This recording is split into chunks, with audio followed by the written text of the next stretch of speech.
So thank you for being here for the second of our two-night conversation on the business of art. Where we are sitting right now is the Main Street Gallery, one of 3 gallery spaces at Workspace, which is a co-working meeting and gallery space owned and operated by the town of Manchester. It's an investment in creative professionals, whether they're entrepreneurs, small business leaders, nonprofit leaders, artists, are entrepreneurs and small business people as well, if they choose to be. And we're always trying to find synergies and connections between business and art. And everyone knows that art raises the success of businesses through marketing and creative ideas. And obviously, if you want to be an artist, you need to know where to source your material, how to present it, how to get exposure, both in person and galleries and through public art displays and online. So we touched on some of those subjects last night. We're going to continue the conversation tonight. And for people who are interested in becoming a member of the Workspace community, just let us know on social media. We're Workspace Manch, M-A-N-C-H, abbreviation for Manchester. And we'll put our contact information in the chat box. You could just Google us. Workspacemanchester.com is our website. And we're very happy that we have about 24 businesses operating out of here and organizations, and RiseUP is one of our member organizations. And that's how we got connected with Matt and his many artists, which we now hope will be our artists as well as our communities combine and expand. So thank you, Matt. Thank you. So my name is Matt. I'm the executive director of the RiseUP group. We are a statewide public art organization. We started off in 2012 as a youth mentoring program, and our youth wanted to make public art happen in 2015. And once we did our first project, it really started catching on after that. And over the past 2 years, we've done over 75 projects. And this year alone, we're on track for 58 murals. We are kind of like the middle group, the liaisons between all the organizations and the artists and the funders to make this public art happen. And today I'm really excited because that is the first topic of conversation is public art, how to get into it. What does it entail? What does it involve? Who's involved? So I'm really excited to be tackling that today. You can find all of our information at ctmurals.com or Instagram at ctmurals. We're going to kick off tonight with intros again. I know for some of you it may be a duplicate, but we do have some new faces here, and I'm sure some new faces online. So we'd love to just go around the room here, and then we'll jump online for intros. So Ben, you want to quickly intro? First. I'm Ben. You can take off your mask while you're talking. Cool. I'm based out of Vernon right now. I've been painting large-scale exterior walls since like 2012. But practicing fine art and painting, drawing since I was probably a kid. So yeah, got involved with CT Murals in January of this year. And it's been an awesome experience working with Matt. I'm excited to be here. Hi, Marc, Renee. I am based here in Manchester. I'm actually 2 minutes up the road. I've been doing drawing and painting all my life, but professionally I would say within the past 5 years or so. I mainly work with large canvases, and I've been working with Matt since about June of this year. Cool. RC. Hey, I'm RC, born and raised here in Connecticut. I'm a street artist, large scale muralist, and I've had the opportunity to travel throughout the country and internationally. But being able to collaborate with CT Murals recently is allowing me to really connect with the communities right in my home state, which is wonderful. Also, I'm a Disney fine artist. I work for the Disney company doing canvas work for them, for the galleries. Emida? Well, hi, Emida Roller. I have been painting murals for almost 20 years right now. I've been an artist all my life because I grew up around art. My dad's an artist. And I moved to Connecticut about 14 months ago, and I already feel at home because I've been very involved with community painting since I've been here and working with Matt now for a few months. And I'm excited to talk a little about community painting. Awesome. Dao and Amy? Hi, I'm Dao, and I live here at Hartford Art Space in downtown Hartford, born in Willimantic. I make my living as an illustrator, sculptor, and muralist, predominantly with murals. But I have been known to repair a cow or two for Cow Parade. I've sold over 400 cows for them and sculpted about 40 originals. And I used to paint basketball floors for quite a while until my knees gave up. So, but now I'm transitioning to predominantly murals, but also some book illustration. Yeah, and I'm Amy LaBossiere. I support the business side of the Art of Dao. I have my own art practice. However, for this topic of discussion, I'll focus on the business side with marketing, grant writing, that kind of thing, logistics, timelines. So great to be here again tonight. Thank you. She makes it so we're not starving artists. Jeanne? Me, oh. Yeah, I've been an artist all my life. I mean, you are kind of born to it, but I started, my first career was in jewelry. I did a 20-year jewelry career and tried basically everything from selling individual pieces to whoever would buy them to working in the Diamond District in New York and doing appraisals and that kind of thing. And then at one point I decided that I didn't really want to continue with that. So I decided to paint. And the jobs I started to get were murals. And what I found, interior privates. I thought public art was totally the way to go. Everything about it was right, but you can't do that as one person. I tried, but you can't do it as one person. So I stuck with the other thing. It was all right, but it taught me to paint. And that I thought was really interesting. It elevated my sense of zen of the moment in somebody else's house, doing something you may or may not have wanted to do, and how to rise above that, learn through it, and I've become a painter. I also now teach as an adjunct at Tunxus. I do a whole lot of stuff, so I'm kind of a generalist. So that's it. So jumping right into the conversation on public art, and Jeanne mentioned in her convo, public art can't just happen with one person. And I want to spend some time really talking about what those dynamics of public art are, because I think we're, as a state and a lot of these communities, are ready to come together to truly create public art and move it from inside the homes to outside the street where it's accessible for everybody.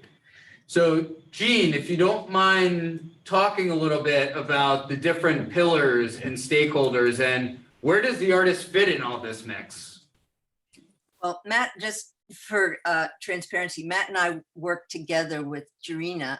I don't know Jarina's last name, but anyway, the three of us spent time together, basically shaking this out in the most simple terms. And we have a PowerPoint, which at some point if you want me to show, I can, but not now. But we put together I put together this little sketch thing about the relationships, because they're complicated, between the artist, the funder, and the reps. And my little thing is how all these things connect. So the first one has the artist and the rep together. And when just the artist and the rep are together talking down here in the little V, I said, blowing smoke. Now, the next one has the artist and the funder together. So the relationship between the artist and the funder often has the artist caught and they can't work because the funder thinks they're buying something. They're buying a product. And they're not, and there's no return, anyway. So that artist can get jammed up there. The third one is the relationship between the rep and the funder. And the artist gets left out of that loop. So it has to be a trust relationship, of course, between the artist and the rep. But if it's just the rep and the funder talking, the artist left out, he can hear, he or she, whomever, they can hear two different stories. Now, the ideal situation is when the artist and the rep and the funder find that sweet spot. And that takes a while, and it takes a strong off-site system. And that was what we were working on, a way to show artists that this is a necessary part of how this thing works. Funders, what their part is, and I spoke to several funding organizations through Jordan, you know, and she said it's tricky because oftentimes the funding agents is not buying art. All of us feel that we're increasing and improving, you know, the quality of culture, but sometimes they're not buying art. They just want something on the building. And then there is the funder who also wants too much control, the frustrated artist funder. Okay, now the rep is yeah, you've been there. I'm in the middle of one of those right now. Anyway, the rep, and in this case, Matt, is in that tricky position right in between. So there's a politics to it. There's an understanding to it. It takes a certain sort of person and to build trust. Now, I personally trust Matt. So that's me. And that fundamentally, that's the setup. You want as an artist to recognize in public art that there are two other elements, and they are key. You are one element, and that one element in the PowerPoint we did. I did it as a puzzle, and each unit had its own shape, and they fit together, without which the whole thing cannot come together. And it's very, very tricky, but when it works, it's wonderful. It's absolutely wonderful. So there we go. Yeah, no, thank you, Jeanne. I think, you know, some of the public art projects that we've done over 2 years in the making because of all the different stakeholders, the approvals, the funding sources. A mural that Jaii is starting next week. I think we started talking about this like when we first met beginning of the year or earlier this summer, and it's just been dragging on because I've had to follow up with DOT and there's like state people. There's just so many elements to get this to the finish line before the artist shows up to work, that artists need to know that there are resources now available to you to help your projects come to fruition. Got to be patient, but things usually work out in the end. So, any questions about that? So, Dao and Amy, like I said yesterday, you're such a great tag team. And can you talk a little bit about how the right brain and the left brain work together when you're approaching a public art project? And again, why is it important to have that dual representation, that support for the artists in these conversations? Sure. I'm going to start and then I'll pass it to Dao. I thought about it this morning with my cup of coffee, and because that's when I do my best thinking early morning. So I wrote this little thing. I'm just going to read it. Being left-brained or right-brained is more of a figure of speech than a proven fact. However, clearly we can be more of a numbers person or a creative sort. And I think it's a matter of what we practice and where we're drawn to work. I see the art in a spreadsheet or a canvas. I like details and the big picture, a holistic view. So for me, I've practiced a lot of the business side throughout my career. So, you know, in the advertising marketing field, working on account management, project management, budget management, all of that stuff. So I'm very familiar with that aspect. And I like to do what I'm good at. So that's why I gravitate towards that. And it works really well with our partnership. It's really important to be able to watch budgets and even be able to accept that things are going to get out of control sometimes.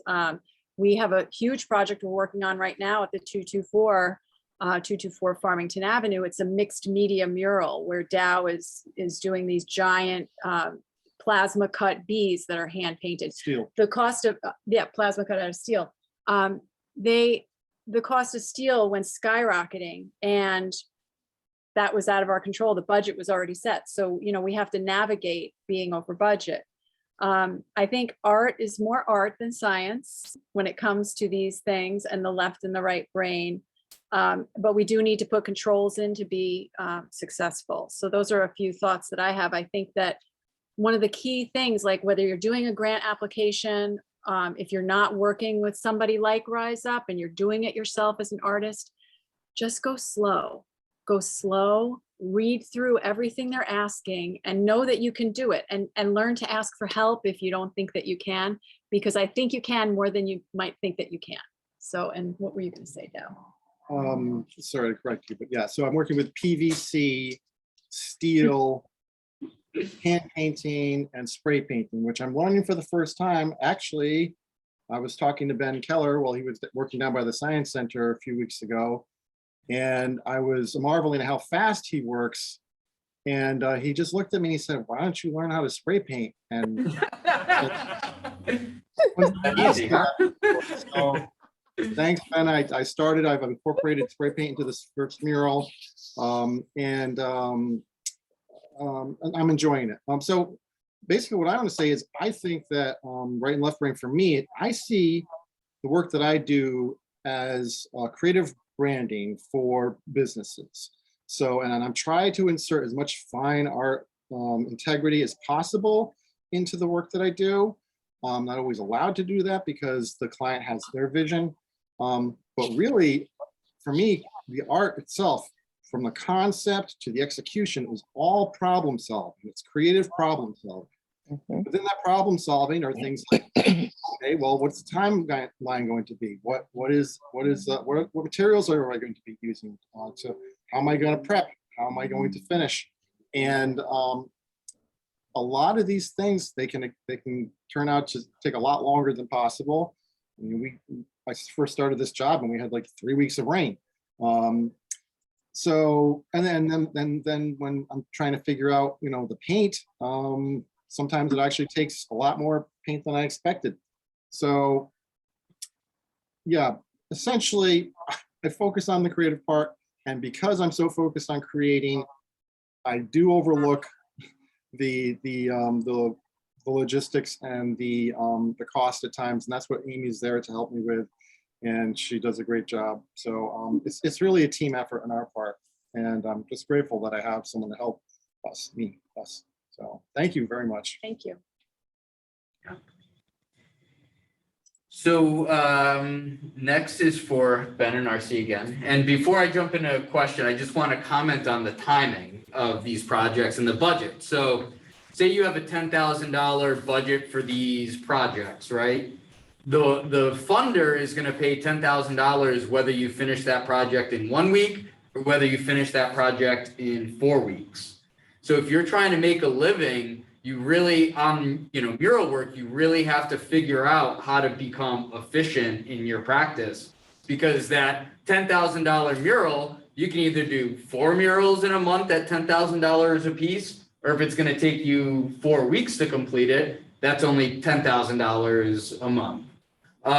So becoming efficient at your practice and figuring out how to build that volume up for yourself to continue going client to client is really how you're going to be able to take that step and make this your future full-time career, if that's what you want.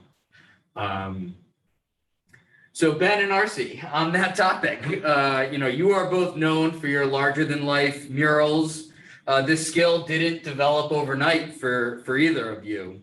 How did you practice to build up your skills to where they're at now? And at what point did you feel confident enough to take on paid large-scale clients? Good question. RC, you want to go first? I'll go first.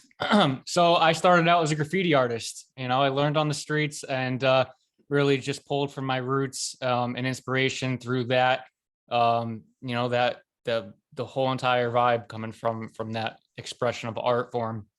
And you know, with graffiti art, it's public, you know, it's out, it's open, it's large. And so I gravitated right towards spray paint, which was the best medium for me to work with because it allowed me to get work done at a quick pace and in public, you know, public view. And you know, early in my career, I actually, you know, I was doing graffiti for a while, but then I started realizing that that wasn't really connecting with everybody. It was just connecting with a, you know, a limited audience. And so I really wanted to connect with a larger audience. So I started to expand on my my skill set. And I realized that, you know, maybe people don't connect necessarily with letters because they don't really understand it or they can't read what I'm trying to, you know, try to write, but maybe they'll connect with photorealism, you know, characters, cartoons, just stuff that people can actually see and say, oh, I can understand what it is, right? So I started to kind of, you know, expand my portfolio into doing more murals that were geared towards like businesses and branding and, you know, just stuff that people can, you know, anybody can connect with. And that allowed me to really understand, you know, just different techniques in regards to doing large scale works with spray. I had my own mural company and just did a lot of mural work in those regards. And then it finally got to the point where I started to develop a body of work that was significant to my style and kind of, you know, transitioning into branding me as an artist and not. I had a lot of people that would always say like, oh, you guys are amazing. And nobody realized that it was just me doing everything for my mural company. So yeah. So, you know, but I mean, yeah, I mean, I think I pretty much answered. Is there anything that I missed in regards to the large scale aspect? Yeah, I mean, when did you feel confident enough? Like at what point was that like, I'm ready to take on the money? Well, you know, I think it was, I needed to, first, I really needed to understand how to master my spray cans. And then for any artist, it's whatever medium they're working with. I think you really need to nail it. You need to understand, you know, how you're using your medium. And then I had to really understand clients and connect with people and, you know, kind of immerse myself in that whole, you know, communication and back and forth.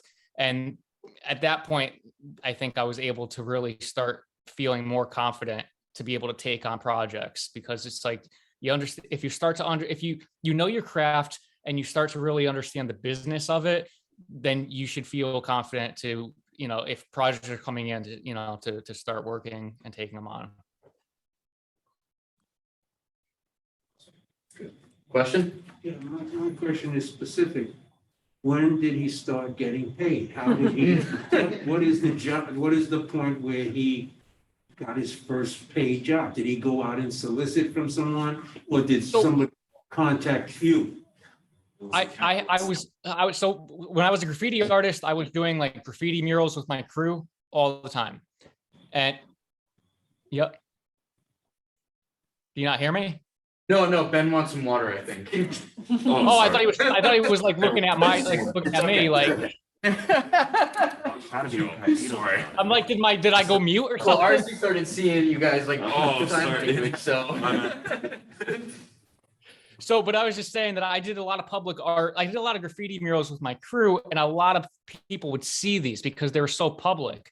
And I was really spearheading a lot of the walls that I was getting, you know, for my collab. And so people were asking, well, you know, who's doing these murals and how do we get them to do, you know, projects for us? So that's kind of where I started having people reach out to me and say, well, I have a wall that I'd like you to do, you know, and, you know, up until then I was doing everything for free. Like I said, I mean, it was always just kind of just doing it for myself, just doing what I love to do, doing for fun.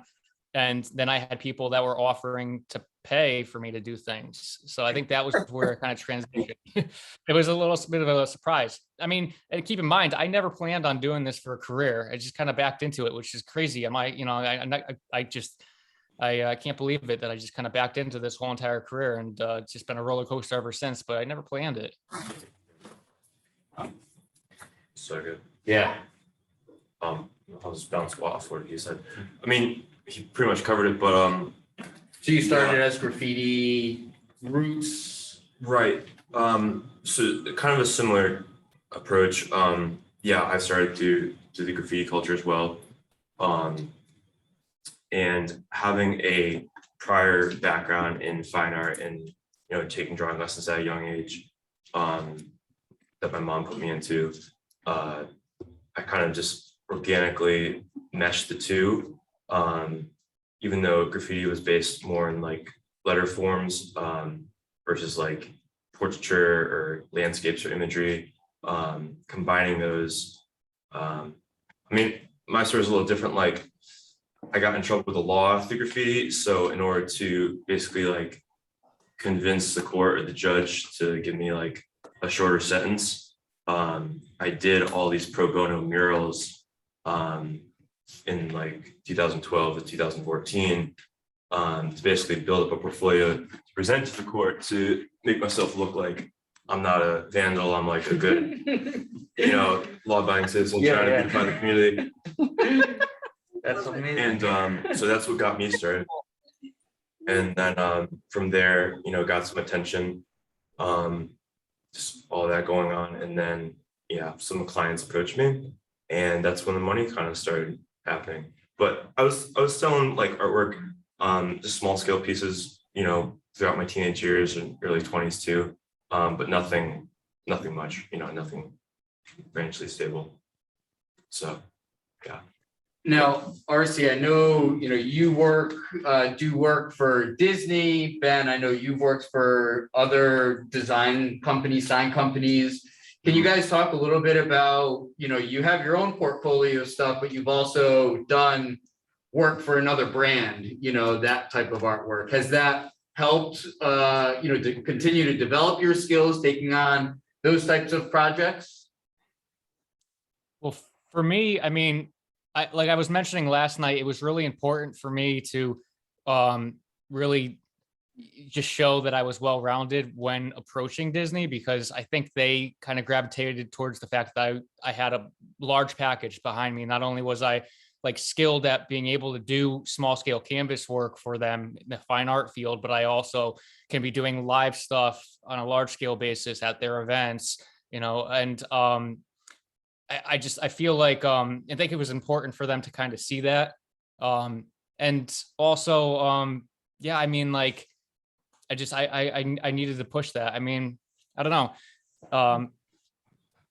I needed to have, like I was mentioning, I needed to have like a unique style that like really represented the like the authenticity behind me as an artist and me being unique in a sense. So I don't know. I might have strayed off of the actual question, but No. So taking on jobs for other firms like the Artifacts and did like, you know, having your art under someone else's brand essentially. How does that fit into your art career, and how beneficial was that to your art career? So I've only done one job where I wasn't able to sign my name on the work, and I probably won't ever work for them again due to that fact. But great experience.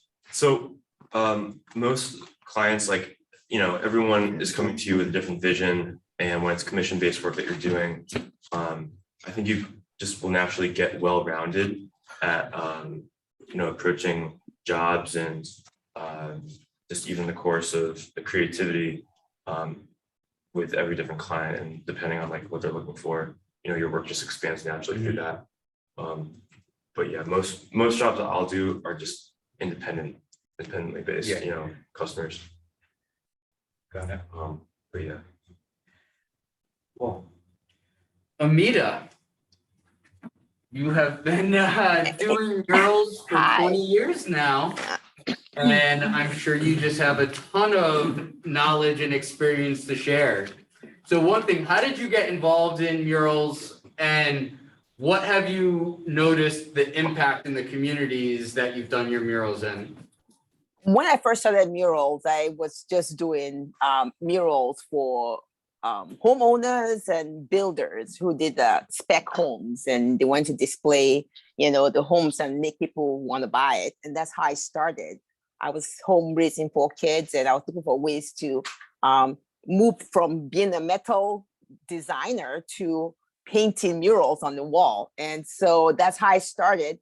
And then eventually, I'm also an art teacher, so I teach art. So eventually, I took the art into the school and worked with high school kids.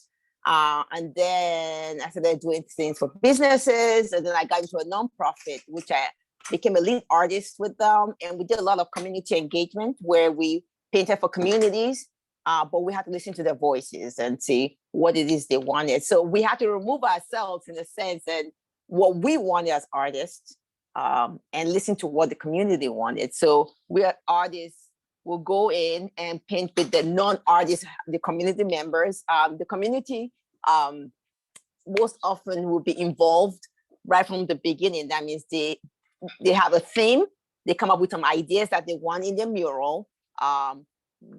We design, show it to them, and sometimes talk to them even further, decide on something, and then we prep the work. So what I do is I work with a fabric called Polytab. Polytab material is a non-woven fabric, and I take that to schools, community centers, all over. I can wrap a building with it. Philadelphia mural program started that. So the Dr. J mural is also on Polytab, and that's glued to the wall. So if you ever go to Philadelphia, look for the Dr. J mural. That's the fabric I use now. So it's tried and true, and we know it works. But it's very cool because I can wrap it up, I can roll it up and take it anywhere and involve any community. And like I can go from a school to a community center to wherever, or the tent somewhere out on the parking lot, and have as many people be a part of that mural painting, and then take it back to my studio, make it look professional, finesse it, and then glue it to the wall or to panels. But the most important thing when working with communities is, I think it tends to bring people together because they're making this decision together and they're deciding on this thing that they want for their neighborhood or for their whatever community. It brings ownership too. So I always think in the process, the communities, their vision and their voices is heard, and is that what they want? Whether it's whatever the struggles they're dealing with, if it's obstacles, if it's their identity, their hopes for their community. My job is to somehow bring that together in the mural on the wall, to beautify their neighborhood. But for me, I always say after each experience, I always feel like the process of getting there with the community is as important as that finished work. It's always nice because it's all beautiful, and every time you go by it, you get to experience it, walking or driving by it. But the process of getting there, the communities, they feel so a part of the process, and they feel like they own it, that they were part of it. And I see the joy that comes from that, and that's pretty exciting. Now I have to say though, it's labor intensive, it's lengthy, it's lengthy. It's a little more expensive because now you have the Polytab, you have the glue, you have the panels. But in the whole picture involving the community, that's amazing because you can always see their reaction at the end of it, that they were part of it. So that's, for me, I think the ownership and putting their voice to that mural and being a part of it is, I think it's fun. Yeah, that's how we as an organization even got into public art, was because of the power that it has to bring people together. And we just unveiled a mural on Asylum Street right across from Art Space where Tao and Amy live. And we had kids as young as 18 months old contributing to that mural. And we have poems of middle school students written up on the mural. And the kids and the parents more so, it was so incredible to see how proud they were of their kids, because some of these parents didn't believe that their son or daughter could write poems or had actual talent. And then when they see their 8-year-old with the poem up on one of the busiest streets of Hartford, that's going to be there for 20 years, now their mind is transformed on what, and the expectations of what they have for their kid has changed. And that's all through art. And I think that's something so special that I don't know what else creates that type of moment, you know? Matt, So it's, I'm sorry to interrupt, but Joe texted me. He's trying to get on. He's been oh, having. you just got in. Hey, Joe. You're up right after Jay, so I got a question for Jay. So we've spent a lot of time on public art, and I know that there were other topics we wanted to cover today. Luckily, Jay has a lot of good experience in getting his work in art shows, hosting his own art shows. His work's been hosted in this gallery and others. So Jay, if you don't mind talking a little bit about that experience, how do you just get started, start an art show, get your work in a gallery? So first I'll talk about the gallery. Definitely be on, like, if you're not on social media, like that's kind of where everything is right now. I would definitely say make yourself visible on social media. A lot of the galleries like Workspace and some of the other ones I've worked with are there, and they typically post, you know, call for artists. Those are definitely going to be important to you, that you're reaching out, trying to find these calls to artists. When they have that, making sure that you understand the theme and everything that they're looking for. I think that's very important when you're working with any type of gallery, is knowing what type of gallery that you're actually working with. So you have some non-traditional galleries, and then you have some that are traditional. So let's say if there was a gallery that mainly focuses on abstract work and you do portraits, there is really no point in you reaching out to them and trying to get in there, because that's not their expertise, that's not their focus. So make sure that you're doing your research on the gallery that you're trying to work with, and make sure that it's a good fit for them and for you. When it comes to working with these galleries, make sure that you are prepared and you're doing everything that they ask for. I know, like, working with Workspace, some of the requirements with, like, actually a lot of these galleries, making sure, you know, it's wrapped a certain way. It's easily transportable. It has a hanging wire for them to actually hang the work. One of the things that I do with my pieces is I provide certificate of authenticity. So when I work with galleries, I make sure that I bring that with me. So if someone purchases the art, they can give that to them. I bring my work wrapped up in film, so make sure it doesn't get damaged. Sometimes I know it's harder for people if you're working with, you know, 3D, but just make sure that when you're transporting it, something that can be easily transportable. When it comes to art shows, I will definitely say you don't have to wait for anyone to decide to have an art show. My first art show was 4 years ago, and I had no idea what I was doing. I never actually even been to an art show, but I love to do art, and I had a ton of stuff, and I had a lot of supporters and family and friends who supported me. So I was like, you know, I'm gonna self-fund my own art show. Since then, I've annually been putting it on, except for last year because of COVID. But definitely between my first year and then this last year that I had, which I actually hosted here, it's definitely improved. If you were here yesterday, you heard one of the other members in the audience, Tom, talk about when he came to my art show. And I really put, you know, hard work into that. So make sure that you're thinking about it. Think about, you know, what are people actually going to do when they get there? Think about how are you going to accept payments? I make sure that I have all payment opportunities. I take Cash App, Venmo, I have the Square Reader. If you got it, I got it too. I make sure I can take that payment. You know, definitely think about that. So by all means, if you have a following and if you have people that support you, it doesn't have to be a big thing. You can just start small. I will say one of the hardest things for me was finding a venue space. That's always tough. There's not many places that I was aware of that I can actually hang my work. And so for my first 2 shows, I bought 30 different easels and had everything on easels because I couldn't hang on the wall. So definitely make sure that, you know, you're searching for what's in your community and outside the community. And there's a lot of resources out there for you. I also want to speak from the point of view of a venue is you need to take care of yourself and take care of your art because you don't know what's happening at the venue. And Jay is uber prepared and would follow up with us, which was good because we're a co-working meeting and gallery space that has one professional staff person.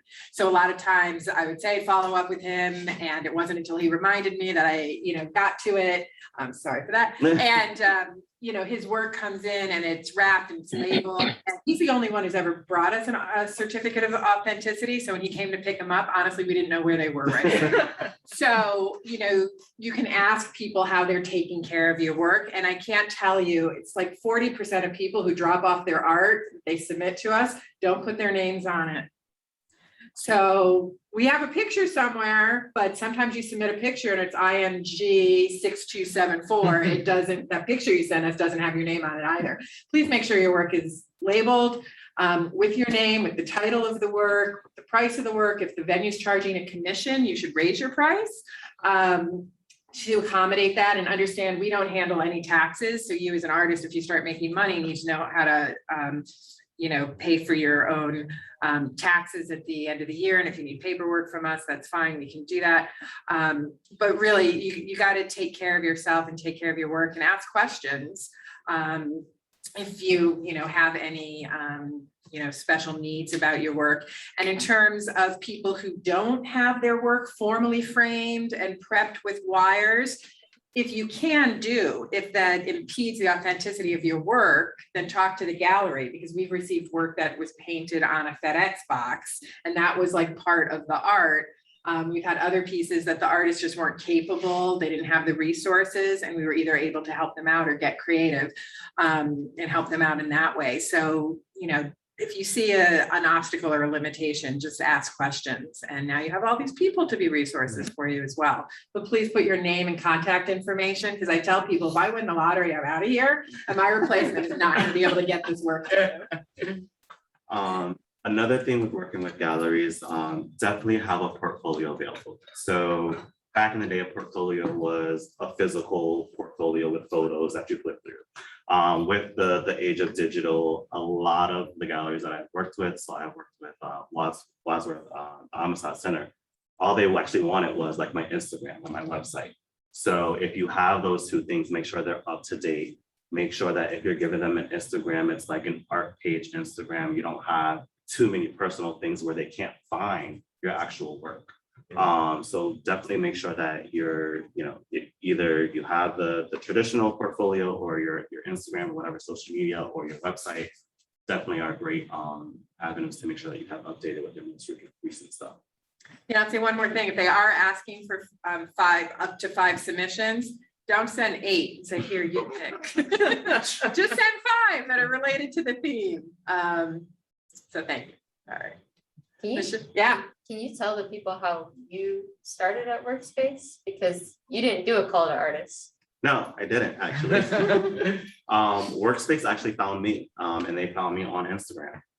It's funny because back in the day, I was very shy, very intimidated, very introverted person, and approaching people was not my thing. I lived up the street, so I would drive by Workspace all the time and say, oh, I really want to get in there one day. I really want to get in there one day. But I wasn't doing anything to actually get in here one day.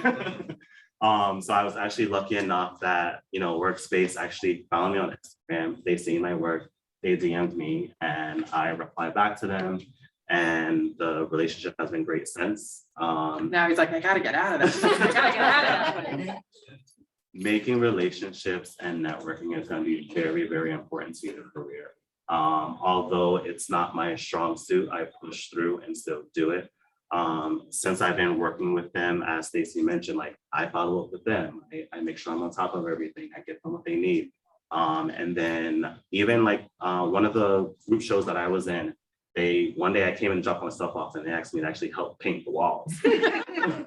And I was like, one full-time staff person. I was like, sure, why not? Because that's my way in. That's me making that connection. Now we get to talk and we get to know about each other and things like that. So then they'll start reaching out to me for stuff. And then I had a residency here for a week, so I did that. For which you got paid. We paid him that time to do the wall. And then even from that, continuing, Stacy then introduced me to Matt, and then that's how I got introduced to Matt. So definitely make sure that you're taking your time to make those connections and talk to people. Joe Sam, Yes. it's challenging for an artist to focus on growing their mural and public art business, their gallery business, their art shows, client work, all of this at the same time. Yeah. You've had a lot of experience doing probably all of it, right? So Yes. what would you suggest to an early in career artist to prioritize first? Where should they focus their time in prioritizing these different parts of getting their work out in public? Well, first of all, last night after I talked to you guys, and now you guys, I'm an old man, I'm dealing with things way ahead of you. And when I say that, I mean that you have a lot of things ahead of you that are going to work out for you. So don't be defeatist in attitude. And I knew that. But my daughter reminded me of a brilliant book that was just published recently by a professor named Jasmine Hernandez.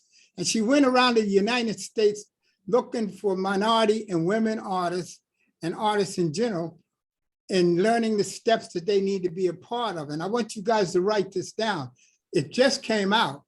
I don't know if you can see this book, but she's gone throughout the country talking to young artists like yourselves and what you must do. And my daughter, who's involved in this, my daughter is literally one of the top 2 people in the gallery world right now in New York. And her gallery that she directs is Jack Shaman Gallery. And she had been working with this book, and I'm telling you, it's amazing. All these young people, write it down. The name of the book is called We Are Here, Visionaries of Color Transformation, How You're Transforming in the Art World. And it's Jasmine Hernandez. Get that book. It's a Bible, I think, for the contemporary young artists on what you have to deal with when you begin to move, trying to get into the gallery world and get your work seen in a level that's progressive. In other words, it's moving ahead of yourself. And there's nothing I could tell you that these young artists don't describe how they started, steps they taken, how they manage gallery directors, curators, and etc. And each one of them have a brilliant story about how they did and became very successful. So if you want to see something that I don't think I can duplicate it, I don't have the time, it's called We Are Here. Take advantage of tracking that book down. It just came out maybe 2 or 3 months ago. This woman spent 3 years, she's a professor, who went around and interviewed all young artists your age and what in the situations that you are in your progression. In terms of what I've been doing so much of this stuff and so long that it's very hard for me to regress back and what's happening today with the technology that all you guys have. And I'll tell you something else. If you don't do anything else, be multiple discipline in terms of other venues, dance, film, music, art. This is going to be interconnected as you're going ahead. When I came out of the game, it was 40 years ago, 50 years ago, people were in disciplines. And when I used to give lectures all over the planet, and I'll give you a great story. I gave a talk at the San Francisco Art Institute to the graduate students. And a young man came up to me after my talk and he said, Joe Sam, I'd like you to come look at my work. And I said, well, I'm busy because I'm teaching in Paris at the time, which I do every year. And I said, I would come back and I would come see your work. And I kept getting emails from these young men, and you have to be consistent like that. It's not that I was condescending to him. It's just that I'm busy. I travel. And so I told him when I get back in town, and he kept emailing me. And he sent me his slides of his work. And I love this stuff. I thought it was fabulous. So when I had an opportunity to go to the San Francisco Arts Institute, they have a great art store there. And that's where I used to get a lot of my paint. And the professor was telling me, Joe Sam, this young man been telling everybody at the college here that you're coming to look at his work, and you have opinion of mine. So anyway, don't get discouraged about that kind of thing. So I finally went to look at his work, and I was blown away. You know, you guys all have little cubicles in your art schools to work. And I went in and I said, I love this stuff. You know, a minority kid, a black guy. And I said, wow, this is beautiful stuff. And he said, yeah, Joe, but I'm having a hard time here because they're not cognizant of me focusing on thorough art and imagery. And I said, I don't give a damn what they state, you're getting your MFA and work. I mean, you're finishing your undergraduate work at this art school. It's very prestigious, San Francisco Art Institute. And he said, you know something?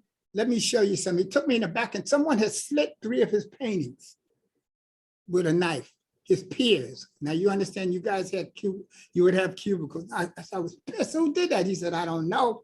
I don't know what that, and he's a meticulous painter. And I told him, look, you know, I don't care. I love that painting. Looks like what my mother would look like. And when she was young, and I'll buy it, give me those 2 paintings. So I took them and he repaired them for me because he's an oil painter. But the most astonishing thing about it is he asked me what I had a recommendation because he wanted to go to Yale Art School. I said, sure, are you kidding me? And you know who that is? Akinde Wiley. You know who Akinde Wiley is? The one that painted Obama, is that? Yeah, the one who did the portrait of Obama. Yep. He's one of the hottest young artists on the planet right now. He just built an incredible thing in Africa for residencies now. And Akinde Wiley, yeah, he did the portrait of Obama. I don't know, you young kids don't remember that. But anyway, he's right now, but his work, you know, he was selling the thing for $200-300. And now, you know, you have to pay $5-6 million for Akinde Wiley right now, if not more. And this is in the last maybe 10 years or less when I first met him down at the Art Institute. So all I'm saying is you got to sometimes, and I do a lot of what we call selecting NEA grants around the country. In other words, I've done that for many years. You know, you fly and select the NEA grant for living artists in whatever state I was involved in. And sometimes they give artists who submit work have all invested in their work, and I can support that.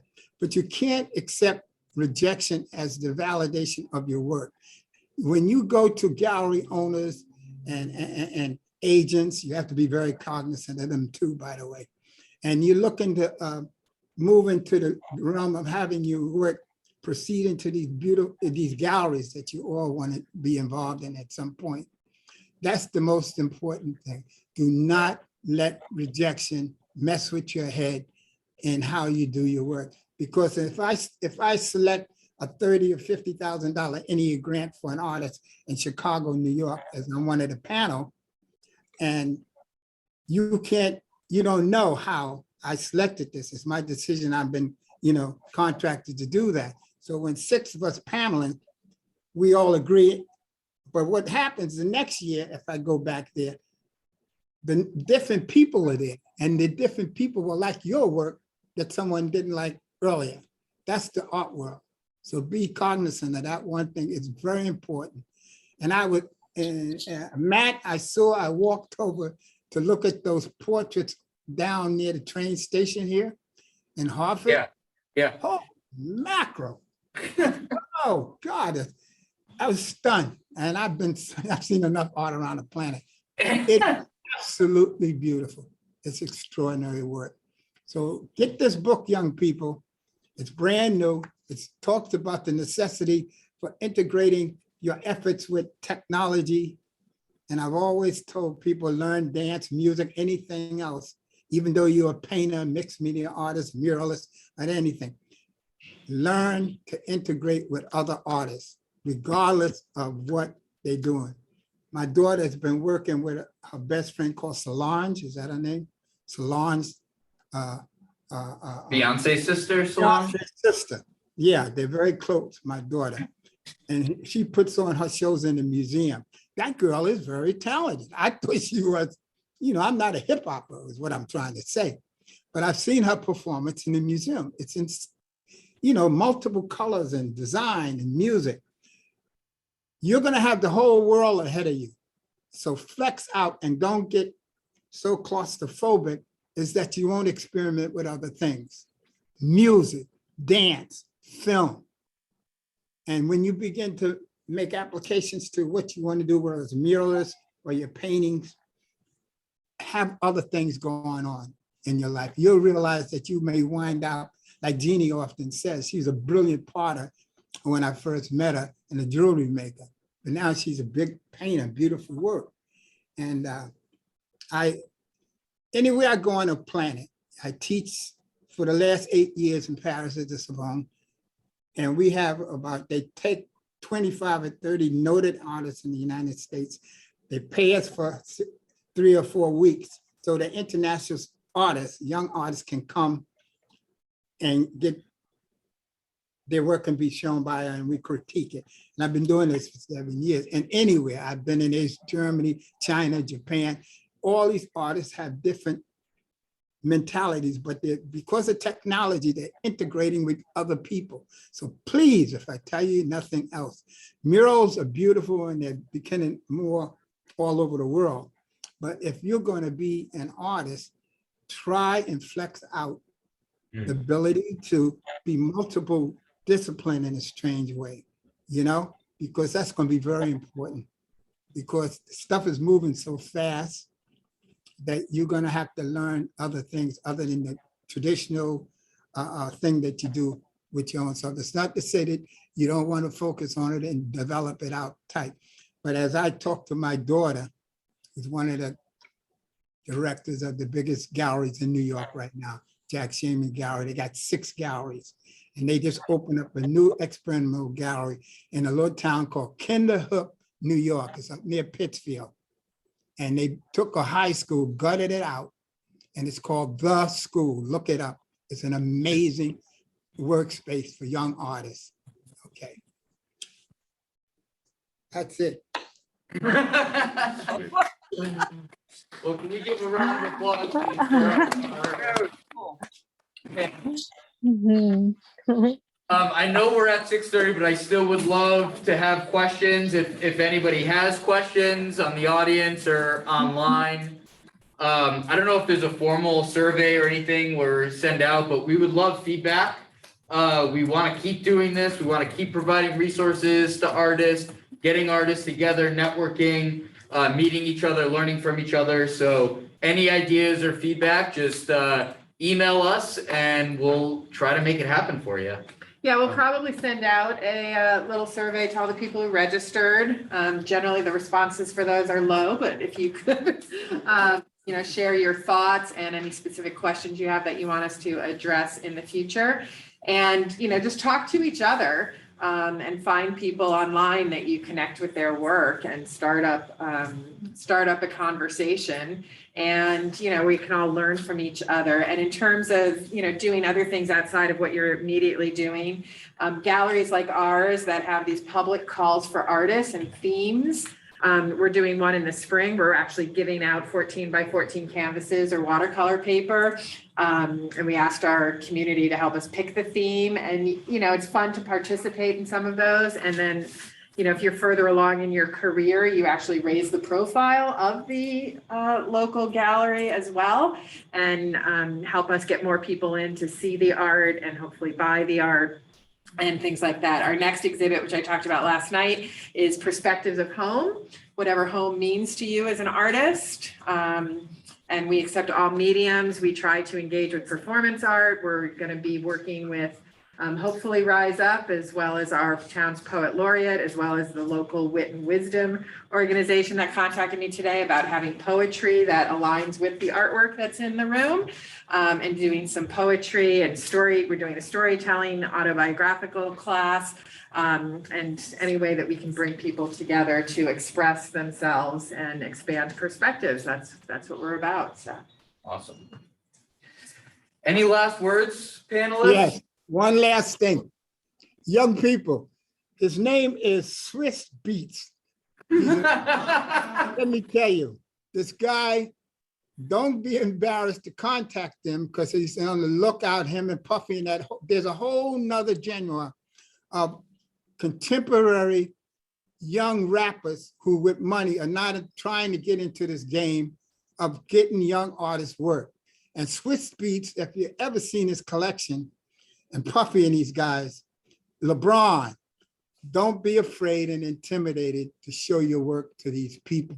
I'm telling you, they're the hottest things in the United States today, is work being collected by these young rappers and basketball players and baseball players and etc. Don't be embarrassed. Take my advice. If for any reason you want to disseminate your work to them and share it. And I met Swiss Beats.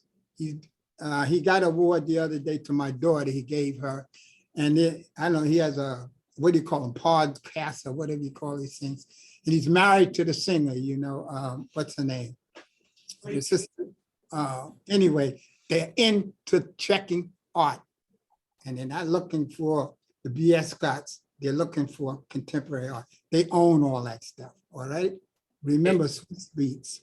Should we use your name, Joe Sam?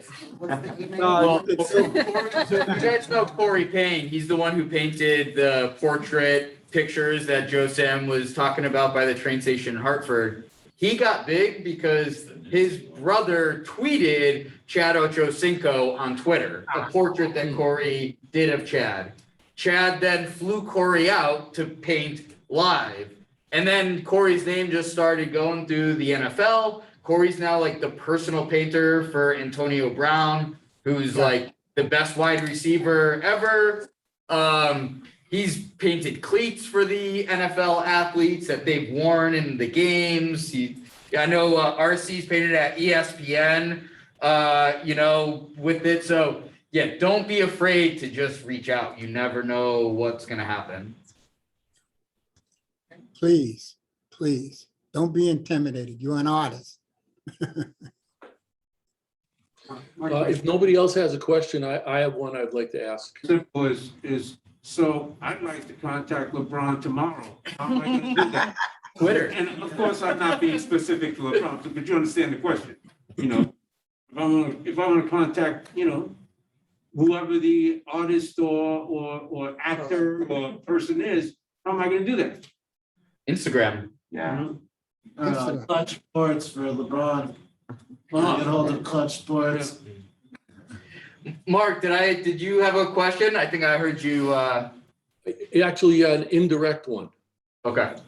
RC, before you were talking about finding your medium. Eddie would like to know if anybody works in bark.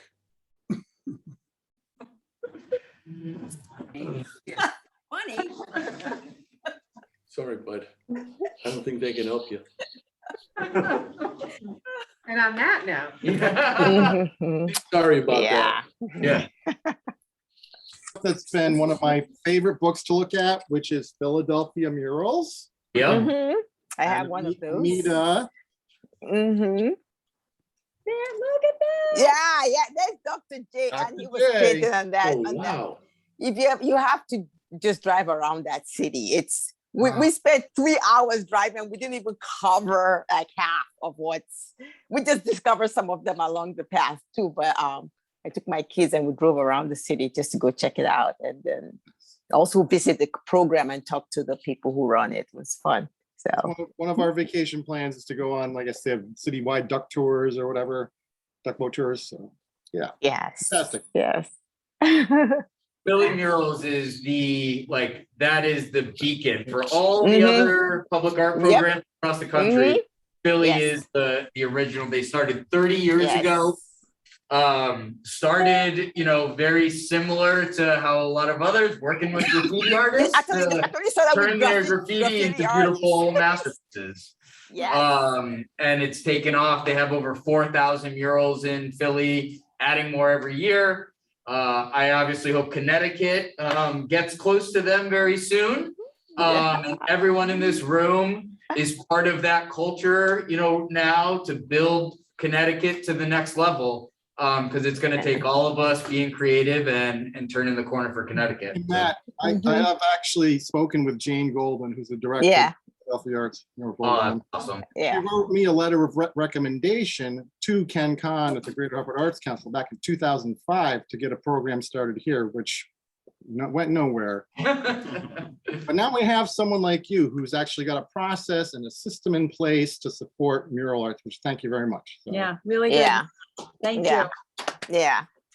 And yeah, Matt, if you have any questions, Jane Golden is the person to reach out, her assistant. That's what we did when we started the nonprofit in Madison, Wisconsin. And I was the executive director there. We went to Philadelphia and visited them, spent 2 days with them, showed them what we did. We learned some stuff from them and got a lot of support. So it's, they made the program just, it's crazy and amazing how big and how all the different departments and different sections that all make up that program. They reach out as much as possible to every corner of the city. It's pretty amazing. The Rise Up field trip to Philly soon. Yeah, on your way. So San Francisco, California is the mural capital of the world. they're amazing. For an artist, I would say Instagram, because it's the one that is like, you see your gallery, your art gallery is right there when someone clicks on your name. Facebook, you gotta click around. TikTok is more video oriented. TikTok is great to show people the process. So as you're doing your artwork, capturing that on TikTok, that's where it's gonna grow. But from a basis of like your pictures and trying to get just your art out, Instagram is the spot right now. It may change, but Tumblr is good too. Tumblr.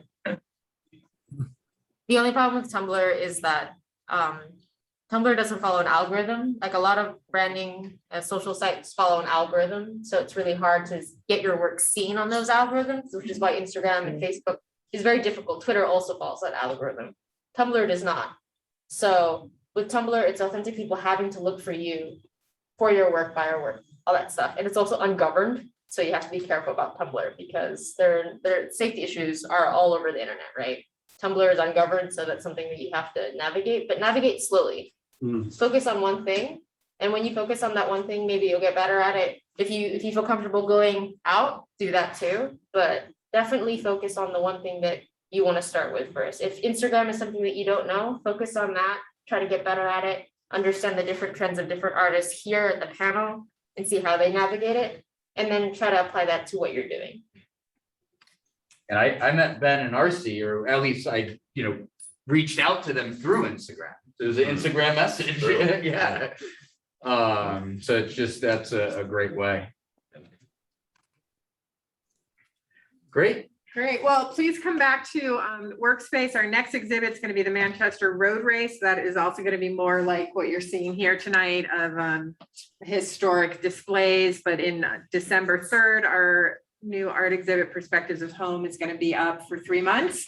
And we are going to have open houses in the galleries every second Saturday of the month. And we invite you to come. And if you have an idea for innovative, creative art, if you've like, I've always wanted to do this, but I haven't had a place to do it, give us a call. We might be that place. So What's the deadline again for? November 15th is the deadline for Perspectives of Home. Free submission. Yeah, make the deadline, people. Free. It's free. It's free submission. Let's go. Up to 5. Yeah. And That's all on the website. it's all on the website and social media. All right, thank you very much. Thank you. Yeah. Thank you, panel. All right. Thank you. Nice meeting you guys. Bye. Nice meeting you too. Well, All right. Bye-bye. Bye, Amida.